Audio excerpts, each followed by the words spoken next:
Hi, Jim. How are you doing today? I'm good. How about you? I'm well Oh, and just itching to get at our topic today. okay. Well, let us remind our listeners that this is Psychology Takeaway, where we attempt to look at current issues in psychology and make some sense out of them for the rest of the world.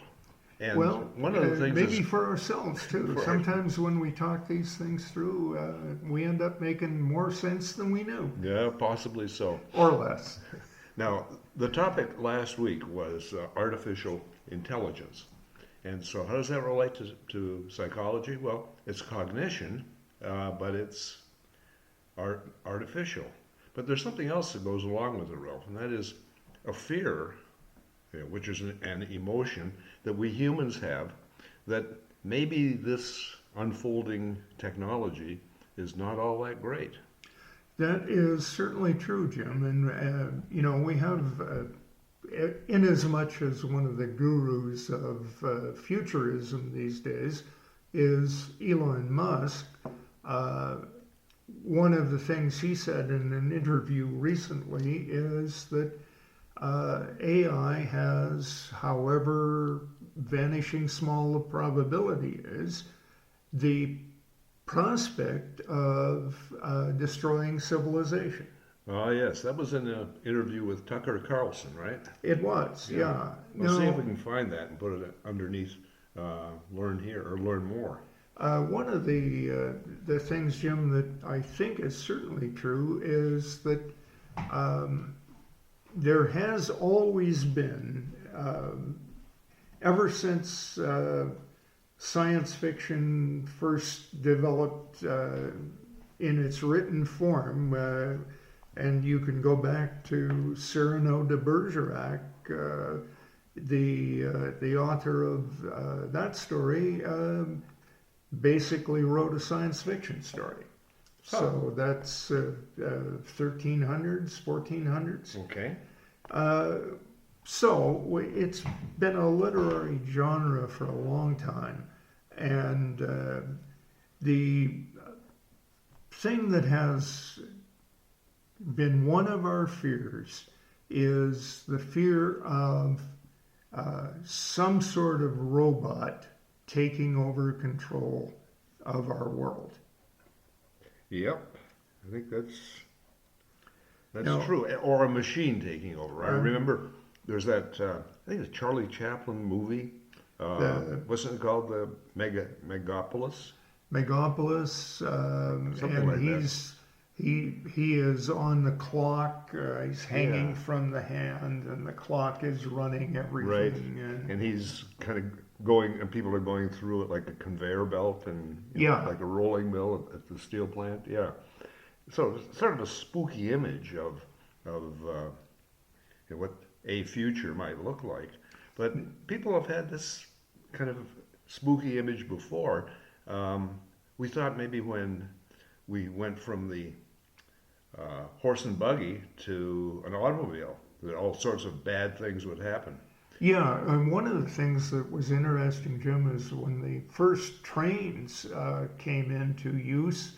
Uh, People were absolutely convinced that trains were going to destroy humanity because a train had the capability of going 20 miles an hour and sustained, Uh huh. as opposed to a horse going 20 miles an hour for 100 yards. And they figured that after maybe 10, 15 miles at 20 miles an hour, people would vanish. Wow. Okay. And so what they did in the early trains is they had a guy walking ahead of them with a red flag to keep the engineer uh, in control From going too quickly. from going too quickly. So, and you mentioned horse and buggy. One of the fears today is that the AI will put people out of work. And almost certainly that is the case. Any new technology puts a certain number of people out of work. So when we went from horse and buggy to horseless carriage, the first automobiles, we put buggy whip makers out of work. We put harness makers out of work. We put carriage makers out of work. except the carriage makers swung over to making horseless carriages. Hmm. So The wheelwrights became what? They made automobile tires. tires, yeah. So Firestone. every technology displaces somebody, but it replaces other people with other jobs. Okay. Well, that's one of the fears of AI that's going to happen. That people with certain kinds of jobs are going to be out of work. People who have to do great quantities of research on AI can apparently research every court case that's ever been written down in a matter of seconds, as opposed to having a paralegal having to go through library after library. And if you think about it, I mean, AI has access to all of Google, all of the Library of Congress bibliography, everything that's been digitized is there. Almost all legal cases have been digitized now. So, Wikipedia, every source that is in digital form, an AI can access. Okay, interesting. And as we talked last week or a couple weeks ago, AIs not only can access information for other people, like, how many lawsuits has Coca-Cola been in and successfully won, but they can begin, or it can begin. Can I use the term AI and it together? I think so. It can begin to create some of its own stuff. Yeah, We had and the example of the sermon that was right. written. Now, here's the thing, people are now really beginning to worry because for the first time we have not just I can gather all the information and put it in one pot, but I can generate from that. So it's a generative AI, which is the new thing. Yeah. And we talked last week about the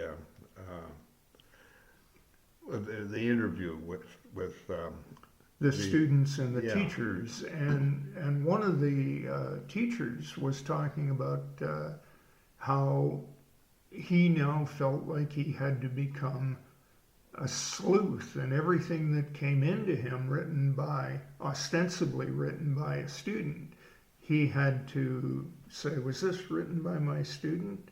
It doesn't sound like him or her. Mm-hmm. It It sounds better. It sounds better. It Right. sounds like a graduate student.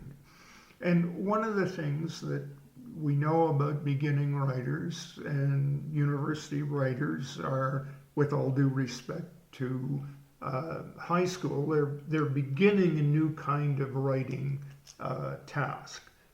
And so everybody fumbles their way in the beginning of a new writing task. Mm-hmm. So, if all of a sudden you take a guy or gal who's a freshman university student and they're writing at the graduate level, you end up saying, not your paper, Right. not your circus, not your paper. Okay, good point. Now, in that piece from APA, there was an interview with Griffith, and he's the prof at Princeton that's a head of the computing program and knows a lot about AI. And Right. it was pretty interesting to listen to him talk and say, we really don't know much about AI, and we don't really know much about how AI will evolve or develop. That's kind of like, 1,000 years ago, we didn't know much about how an egg and a sperm are going to develop into a human being, but they did over millennia. And so he's thinking that there's going to be some kind of an evolution with AI. One of the criticisms from the prof last week was that AI doesn't do a very good job, does a terrible job at portraying emotions. Right. Do you think that could change? Well, let's put it this way, Jim. We have, in psychology, we have worked for, what would you say now, about 300 years perhaps, to understand human emotions. Yeah, before the true scientific portion of psychology came along. Um, Shakespeare was not a psychologist, obviously, but he did a good job of portraying and understanding and being able to talk about aspects of human emotion. But really, it wasn't until Gordon Allport in the 1930s who really did a systematic study, of emotion and ended up with a catalog of emotions that people are still adding to today. So, in the scientific terms, we might say 100 years. Yeah. Now, you say, okay, well, humans have been scientifically studying emotion for 100 years. Where are we? We're just beginning to start to understand it. So, where is AI? I'm just beginning to understand it. Do you think it's going to go faster than humans? Well, it can analyze a tremendous amount of data, very, very quickly. Whereas you and I are going to be analyzing or limited to a small amount of data. Like as a kid, as a baby, you're figuring out the world, but you've got a couple of models, hopefully, mom and dad, and maybe a couple of models with siblings to help you figure out the world. AI has got literally every human being that has ever lived. There's the data that AI can look at really, really quickly. So they're apt to make faster progress. Yeah. So if the AI makes faster progress in understanding humans, can it then evolve into portraying human emotions in a better way? Probably. If the classic, I don't know if it's classic, the great recent Disney film Inside Out, showed the emotions of a preteen. And basically there were, I think, 4 emotions: anger, resentment, fear, and joy was one of them. It's not a lot of emotions. Whereas, if you take a look at an adult, that adult might be able to articulate, 10 or 12 different emotions that, affect them. And so Yeah. the AI can probably, if the AI looked at enough Disney movies, it could probably come up with the Disney emotions, the emotions of the Disney princesses, perhaps. Yeah. Now, so you say, well, who is in the business of depicting human emotions? Fiction Actors. writers. Fiction writers, actors. So are we going to then have AI that becomes the writer of human emotions, and then the designer of CGI that replaces the actor? So writers and actors are out of work and blah, blah, blah. So that's the kind of fear that is at the basis of a lot of people who are saying, we got to stop this. Mm-hmm. Now, So it's not paranoia per se. It's a rational fear. it's a rational fear. Yeah, of course it is. And the thing is that what we know from all other forms of scientific progress is once you start the merry-go-round, it's very, very difficult to stop it. Right. That's why I think people are right now trying to stop the merry-go-round before it even goes around one revolution, right? That's right. And so the thing is that you say, well, okay, I'm going to stop the merry-go-round. Well, how do you do that? Well, for example, you could say, well, government should be controlling AI. Well, government says, okay, now we used to have a office of technological analysis, but we eliminated it because of budget constraints. So we put that back and it becomes in charge of AI?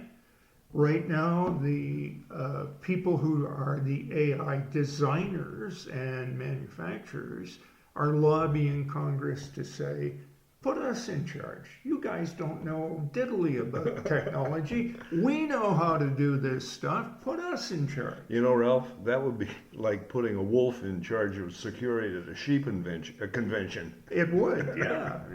I mean, in some ways, you can say, well, that makes a lot of sense. The people who know the most about it should do the most regulations. They have, and do they have a vested interest in seeing anything except more AI? Probably not. So you say to yourself, well, how do we control this? How do we control? Yeah. Or do we? Do we just let it evolve like Topsy? Mm-hmm. And one of the classic examples of that is if we go back to, let's say, 1895 with the first automobiles. Okay. 1898, automobiles have been around for a couple of years. There's three of them in the state of Ohio. Three automobiles? Three automobiles in all of Ohio. Okay. Two of them have a head-on collision. Whoops. Two automobiles out of the three collide with each other. 2/3 of the population of automobiles in Ohio Collide. Oh. Okay, so you say, well, yeah, but look what we did with automobiles. We didn't put them away in fear because 2/3 of the automobiles collided. We just let them evolve naturally, and we built more roads and bigger roads and faster roads, and put more safety features into the automobile. Yeah. And now you say, okay, well, what do our inner cities look like? Well, there's splendid places for automobiles. There's no howl in hell for people. And that's true. That's what happens when you get natural evolution of technology. Yeah. You end up with things that don't quite go the way you imagined them initially. Kind of like HAL in 2001: A Space Odyssey. A Space Odyssey, yes. Okay, Ralph, it's fine. Just relax. I'll take care of you. Exactly. So we should have some realistic skepticism here. We should. Okay. Now the other thing. Paranoia, probably not. Paranoia, not entirely. Taken to the extreme, I mean, it could be. But you say to yourself, well, suppose somebody is right, and we say, okay, AI in 25 years is going to eliminate 90% of jobs. Okay. So then you say, well, AI takes over food production, agricultural management, all of mundane technology like record keeping, blah, blah, blah. Okay. So what happens to people? Well, we might have more leisure time. Yeah. And no money to enjoy the leisure time, perhaps. Well, not necessarily. I mean, we could end up with the AI saying everybody gets the same. Uh-huh. The Great Reset you're talking at this point, right? Everybody gets X amount of money and just for living. Yeah, so like your allowance when you were a kid. Yeah, so at the first of the month you get your X number of dollars, and the people who can ration it well live reasonably well throughout the month, and the people who take it to the casino and gamble it away don't get any more because everybody gets the same, or do they? Some pigs are more I'm not equating people with pigs, but in Animal Farm. Yeah, some pigs are more equal than others. So the thing is, the guy who has the terrible gambling habit, does he get more? Well, should he get more? Should he get more? No. Might he get more? Might he get more? Maybe. Might somebody say, you have an addiction, it's incurable, so I'm going to give you More. endless amounts of money to gamble. Well, That's a bit of a sticky wicket. yeah. You know. And so I go and I say, look, I'm addicted to reading books. Oh, well, I'll give you an endless amount of money to buy books. And then I end up saying, I have more books and no time to read them. Well, sorry about that. I Can't give you more time. can't give you more time.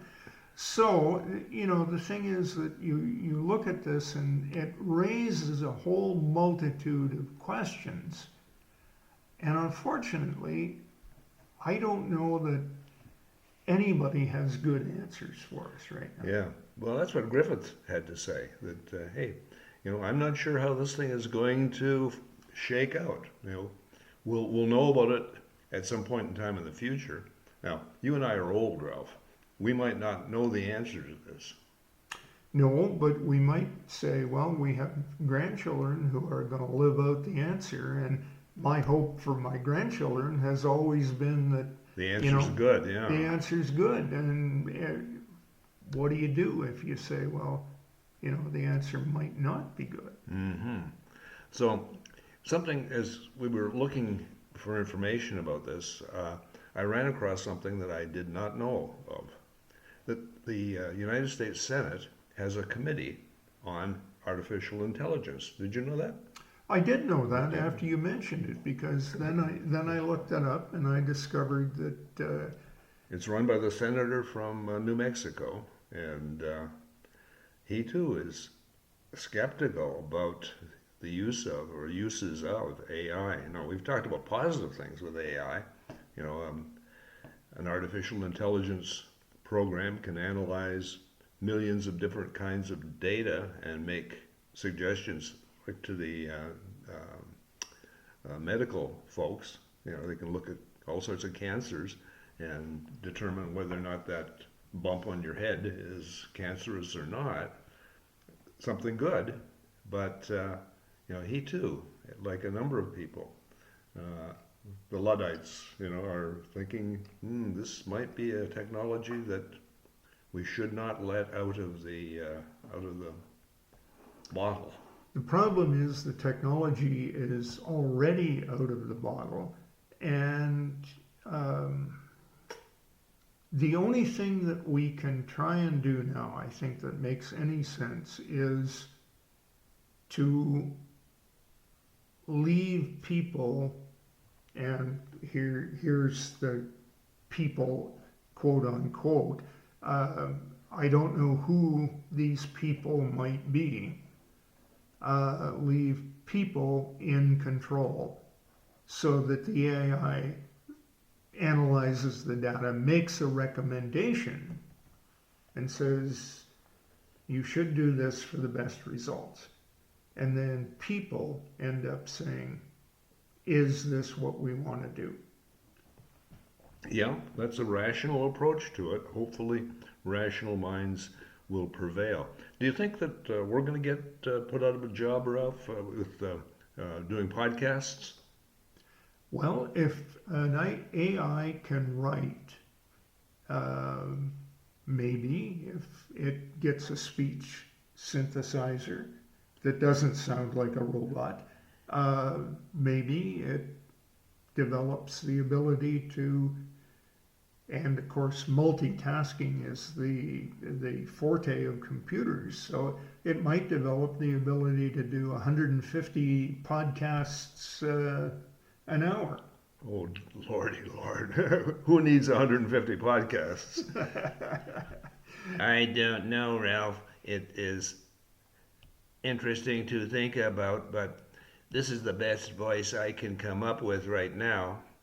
Well, You need a better voice. Yes. Siri doesn't do a bad job, does she? No. Okay, well, we've been on this one for a couple of weeks now, and in the preceding months we've looked at AI, and I'm sure we're going to come back to it. But you said something interesting about the study of emotion.